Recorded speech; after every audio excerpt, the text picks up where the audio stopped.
السلام علیکم ورحمۃ اللہ وبرکاتہ۔ کیسے ہیں آپ سب؟ آج کا ہمارا ایجنڈا ہے صدقہ۔ چلیں تو شروع کرتے ہیں۔ بسم اللہ الرحمن الرحیم۔ سب سے پہلے تو صدقہ کیا ہے؟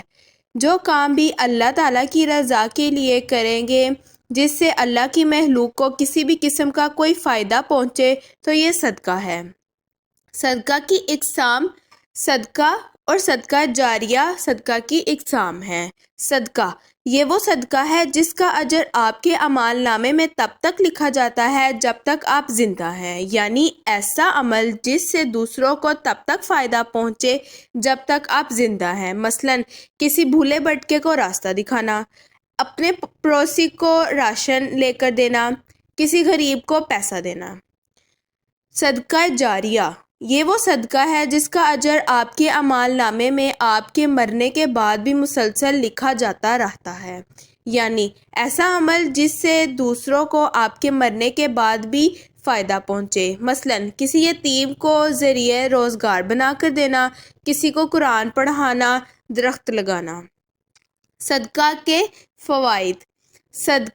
صدقے کے بہت سے فوائد ہیں۔ قرآن میں آتا ہے، یقیناً وہ جو صدقہ دینے والے مرد اور صدقہ دینے والی عورتیں ہیں اور وہ اللہ کو خلوص کے ساتھ قرض دے رہے ہیں، ان کے لیے یہ بڑھا دیا جائے گا اور ان کے لیے پسندیدہ اجر و ثواب ہے۔ صدقہ کے فوائد۔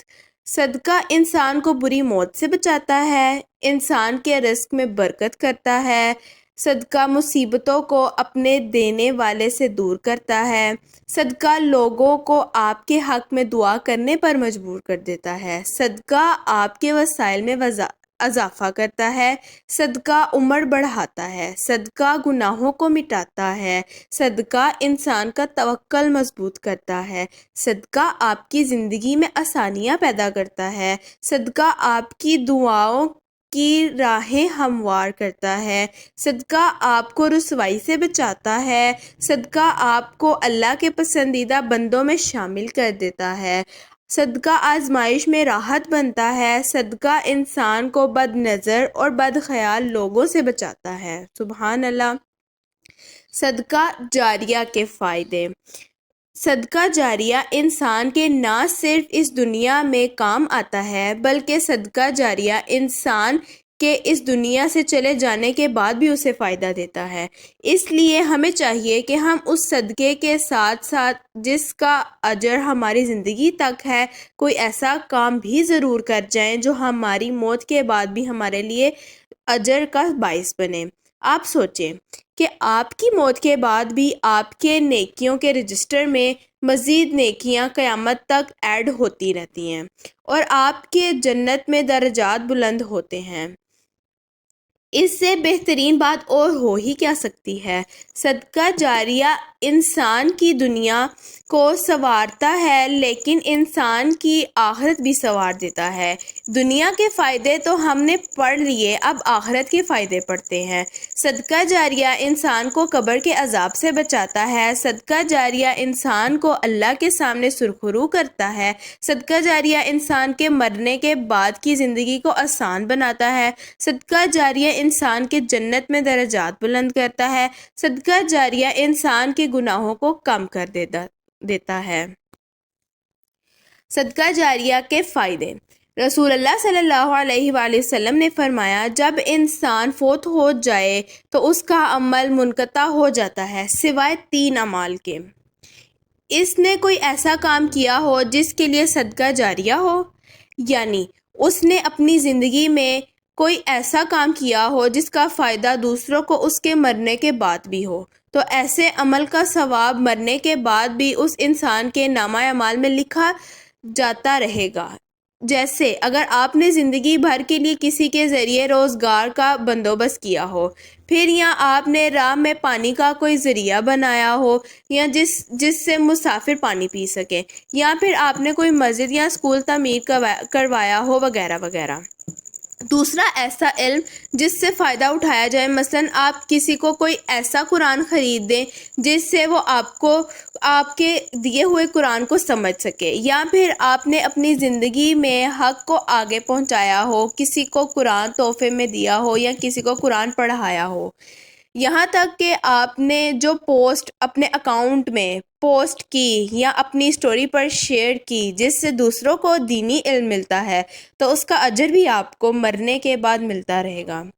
تیسرا، نیک اولاد کو جو اس انسان کے لیے دعا کرے بہت ضروری ہے۔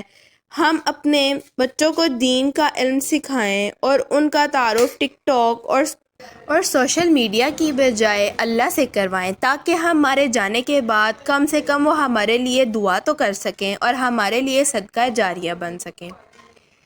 اب آتی ہے کون سا صدقہ بہترین صدقہ ہے۔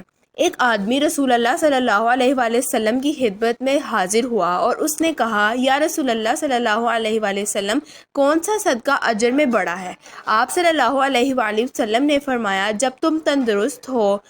ہم اکثر بس تب ہی صدقہ کرتے ہیں جب ہم کوئی بیماری آ جائے ہم پر، یا پھر جب ہمارا کوئی مالی اور جانی نقصان ہو جائے، ورنہ ہم صدقے کا سوچتے بھی نہیں۔ جب بہترین صدقہ تو یہ ہے کہ آپ ہر مہینے اپنی پاکٹ منی یا تنخواہ سے کچھ پیسے اللہ کی راہ میں خرچ کریں۔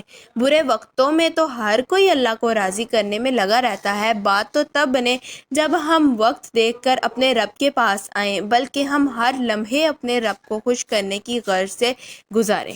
دوسرا، جب مال کی خواہش رکھتے ہوں۔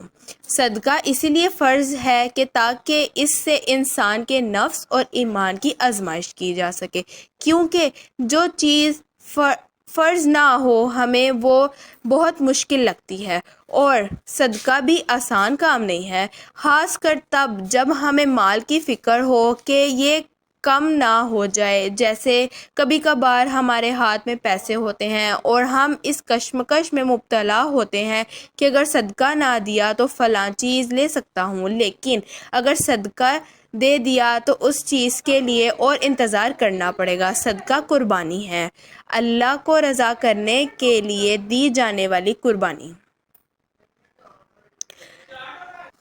جب مالداری کی امید ہو، یعنی یہ خیال بھی دل میں آ رہا ہو کہ اگر صدقہ نہیں دوں گا تو پیسے بچ جائیں گے اور ان پیسوں کو میں سنبھال لوں گا یا ان پیسوں سے کوئی چیز لے لوں گا۔ اکثر ایسا ہوتا کہ ہمارے پاس صدقے کے پیسے تو ہوتے ہیں، لیکن پھر یہ لالچ بھی ہوتا ہے کہ اگر یہ پیسے بچ گئے تو ان پیسوں میں سے اپنی ذات کے لیے بہت کچھ کر سکتا ہوں، پھر چاہے وہ پیسے 100 روپے ہی کیوں نہ ہوں۔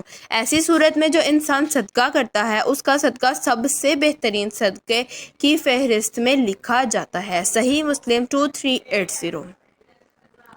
جب فقیری کا ڈر ہو، یعنی جب دل میں یہ خوف ہو کہ اگر پیسے اللہ کی راہ میں دے دیے تو میں تو غریب ہو جاؤں گا۔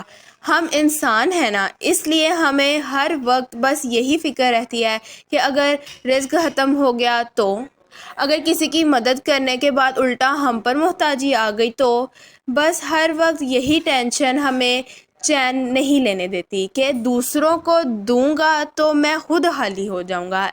اس لیے ایسا ڈر ہونے کے باوجود بھی جو انسان اپنا دل کاٹ کر اور اللہ پر توکل رکھ کر صدقہ کرے تو اس کا یہ صدقہ بہترین صدقات میں شمار ہوگا۔ جزاک اللہ الخیر۔ اگر آپ کو میری یہ ویڈیو پسند